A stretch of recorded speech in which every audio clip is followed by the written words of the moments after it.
Magandang araw, narito ang ating balita ngayon.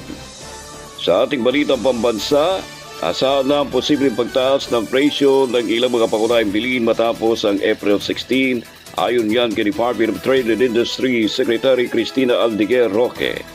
Paliwanag ba ng kalihim na mananatiling walang galaw ang presyo ng basic at prime commodities hanggang sa nasabing petsa.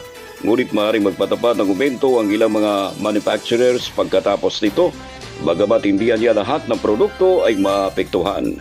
Dagdag pa niya, may ilang kumpanya na wala pang planong magtaas ng presyo hanggang katapusan ng Abril, ngunit agad itong i-anunsyo kung magkakaroon ng pagbabago bago ang April 16.